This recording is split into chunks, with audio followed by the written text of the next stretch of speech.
day everyone, I'm Samantha Redes, and for today's video is we're going to discuss the topic learners with difficulty communicating.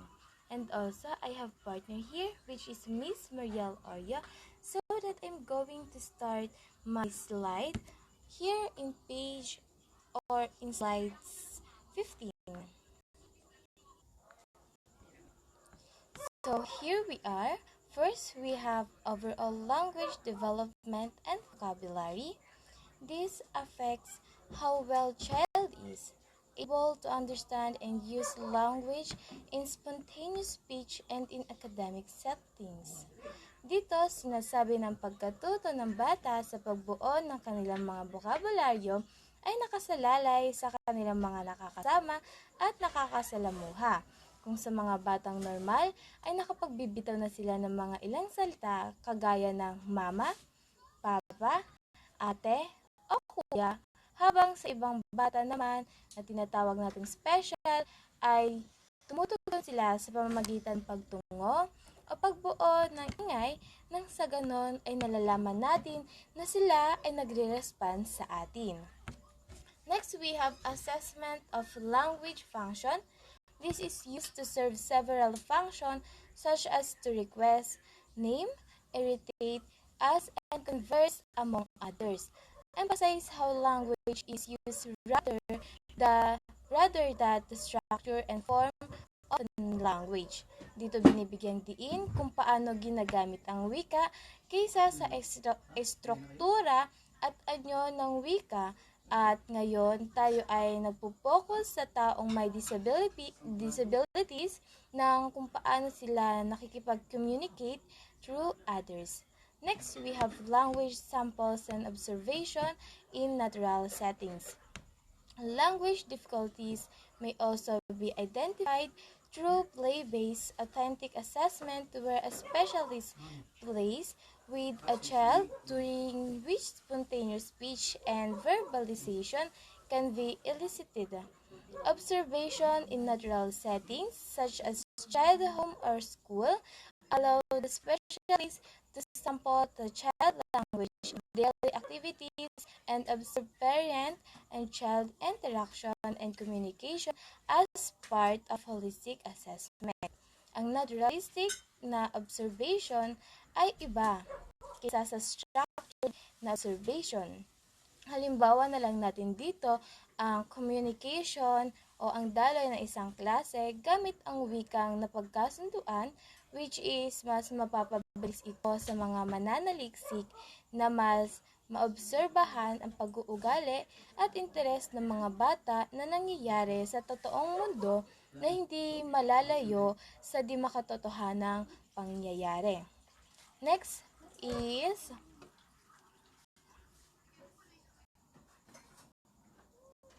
learning characteristic. Dito, children with communication disorder frequently struggle across social setting, whether at home, school, or in other places in community. Some of the difficulties that characterize communication disorder are presented here. First, we have express language difficulties. Kasama dito yung limited vocabulary, incorrect grammar or syntax, expressive repetition of information, difficulty of formulating question, difficulty constructing sentences, and next, we have receptive language difficulties. First, we have following oral direction. Next, we have understanding humor or figurative language, comprehending compound and complex sentences, and the last is responding to question appropriately. So here, children with communication disorders may also experience behavioral difficulties because they struggle in expressing their needs and ideas. Some children resort to inappropriate behaviors out of frustration or to get the attention of signification others. Thus, it is essential that teachers are professional, take this into consideration when working with children with communication disorder and difficulties, such as feelings and frustration, may even become worse when peers or adults are unable to understand them. This is based from Greg 2016. Halimbawa dito ay isang 5 taong gulang na bata na may kapansanan sa pagpapahayag ng pananalita at gusto niyang kumuha ng laruan. Kaso, dahil nahihirapan nga siya sa pagsasalita, ay maaaring pagkumpas ng kamay niya ito gagawin upang maunawaan siya ng mga kalaro. Bagamat kadalasang sinasabi ng mga batang walang diferensya sa pagsasalita na sa kung gaanong sitwasyon sila ay pwede bang pahiram o kaya ako na ngayon. Dito, mabilis na makikita ang kaibahan ng pagsasaad ng mga normal na tao at sa iba pang taong may diferensya. Next. Despite these language difficulties, children with communication disorders are known to have their own strengths and abilities. This can be understood using the theory of multiple intelligences based on Gardner 1983 cited in Armstrong 2012. So, gaya ng ipiniliwanag sa kabanata ng iba't ibang lakas at kakayahang mayroon ang mga kabanata sa teorya ni Gardner, ang mga bata ay maaaring magkaroon ng mga kakayahan sa iba't ibang lugar o domain na ginagawang kinakailangan para sa mga magulang at guro na magbibigay ng mga pagkakataon para maipakita na ang gayong lakas at kakayahan ay meron ang mga bata. Ang mga batang may mga karamdaman sa komunikasyon ay maaaring may mga limitasyon sa linguistic or interpersonal na mga lugar, ngunit maaaring nagtataglay ng mahusay na spatial, musical at body kinesthetic na kakayahan.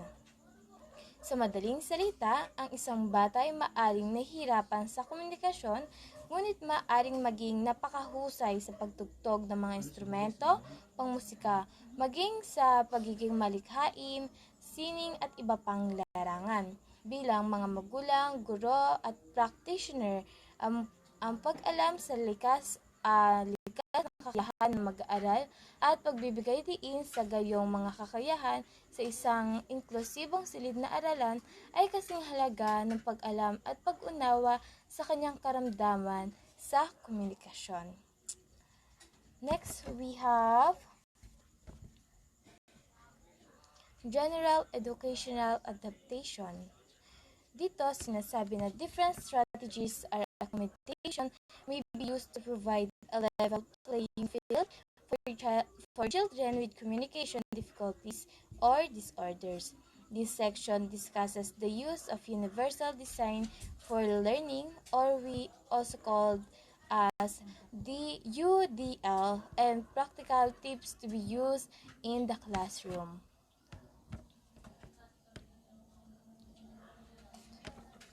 Universal Design for Learning, or UDL. First, we have Universal Design for Learning. Use of UDL in the classroom allows children to learn information, demonstrate understanding, and stay engaged in multiple ways.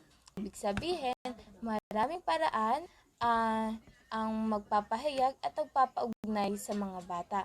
Dahil sa mga kahinaan na nagreresulta mula sa mga kahirapan o karamdaman sa komunikasyon, ang mga kasanayan sa pagtuturo at pagkatuto, pati na rin ang pagtatasa ng dapat ipakita sa iba't ibang madadaliang tulad ng visual, auditory, at kinesthetic, motor, or tactile. Nangangahulugan ito na ang aralin ay inilalahad sa pamagitan ng iba't ibang paraan tulad ng paggamit na lang dito ng mga larawan o ng mga video, ng mga handouts at experimental learning, at hindi lamang sa pamamagitan ng passive approach tulad ng tulad ng pagbabasa mula sa mga textbook, mga lecture at mga talakayang itinuturo ng guro. Ang paglalahad ng mga aktibidad sa pag-aaral sa ganitong paraan ay nagbibigay sa mga batang may kahirapan sa komunikasyon o mga karamdaman na pagkakataon na gamitin ng kanilang lakas at mas lakas ang kanilang modalidad upang mabayaran ang kanilang mga kahinaan. At isang pagkakataon na maging matagumpay sa isang inklusibong silid na aralan. Next, we have practical tips for the classroom. In addition to using UDL, there are practical tips and techniques that teacher can use to provide students with communication difficulties to support they need in order to be successful. And the following list provide practical suggestions that teacher can use in classroom. These suggestions are best implemented in a classroom that promotes a supportive and respectful culture, one that acknowledges and accepts diversity and allows accommodation for learners with difficulties. So here we are. The following list provides practical suggestion. So first we have allow allow the child to sit near the teacher and the blackboard, away from auditory and visual distractions such as the window and the door. So, ang mga bata na mga special ay nakaranas ng mas mababang antas ng pagpupukaw sa kanilang mga utak na nangangahulugang madali silang madistract. Gamitin ang mga diskarte sa paaralan at tahanan na ito upang mapabuti ang pagtutuon at pagkakaunawa nila. So next, we have get the child attention before giving direction. Call the child's name or use pre-arranged signal. Example, tap on the table or hand on the shoulder to help the child focus and listen to the direction. Hindi mo mapapakilos na naayon sa plano mo kung yung mga bata ay hindi naunawaan yung mga dapat nilang gawin, kaya dapat na isigurado ng mga guro na talagang nakuha nila yung mga attention bago sila mag-proceed sa kung ano yung ipagawa o ano yung sasabihin nila. So next, we have use pictures, chart, and other visual aids when explaining content to supplement auditory information. So, bilang future educator, alam natin na mas maikli talaga yung attention span ng mga bata. Kaya naman, para mas lalo silang ganahan, dapat maging creative ang bawat guro. So, fourth is we have speak slowly and clearly without exaggerating speech. Sa ganitong paraan ay malilinawan at hindi magugulahan ang mga bata sa sinasabi o itinuturo ng kanilang guro. So fifth, simplify direction into short step, break down multi-step direction and give each one at a time instead of just repeating each time. Dito, laging tatandaan ng mga bata dito ay kaya naman dapat sa mga bata dito na mga special child ay kailangan simplihan lang natin upang magkaroon sila ng pagkalinaw at maiwasan ang kalituhan ng mga bata sa sinasabi ng guro. Next, we have provide a written copy of direction for a task to the child can refer back to it at his or her own pace. So, mainam ito sa mga gaya ng mga bata upang malinaw at malinaw ang pagkakarinig at kung nalalabuan sila, maaari silang tumingin muli instruction na ginawa ng guro. So next we have use gesture to clarify information. Ang mga galaw ay bigay sa mga individual ng iba't dami at kaisipan. At mas effective na communicate sa others ay ang paggamit natin ng gestures. So next, use peer-mediated instruction so that peers without difficulty can serve as language models and learning buddies. Peer-mediated instruction is used to teach typically developing peers ways to interact with and help learners with ASD acquire new social skills by increasing social opportunities within natural environment. Next, we have provide extra time to prepare for oral language activities. Do not call children with communication disabilities or disorders to recite first in class. Call other typically developing children first to serve as language models. So, sa pagbibigay ng oras sa mga bata ay nakakatulong ito upang makapag-isip sila at makasagot sa klase kung sila ay tatawagin. Next, we have model correct language form and use appropriate wait times 3 to 5 seconds or more to give the child time to think and respond. Gaya nga sabi ko kaganina, it's take time talaga na ang kinakailangan para hindi sila nagmamadali o para hindi sila nagagahol sa pag-iisip. So next we have explicitly teach vocabulary that is needed in the learning context to promote better comprehension. Ang pagkakaroon ng mga matatalinong estudyante ay kadalasang nagsisimula sa mga magagaling na guro. Kaya sa loob ng klase, dapat na laging ibinibigay ang best sa pagtuturo upang matuto ang mga bata. Okay?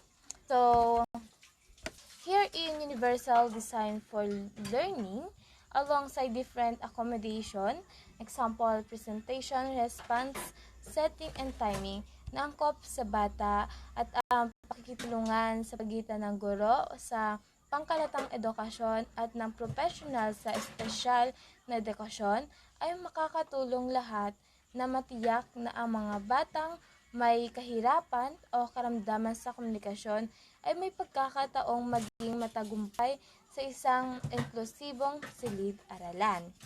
And that's all. Thank you for listening. I hope na may natutunan kayo sa ating talakayan. Thank you!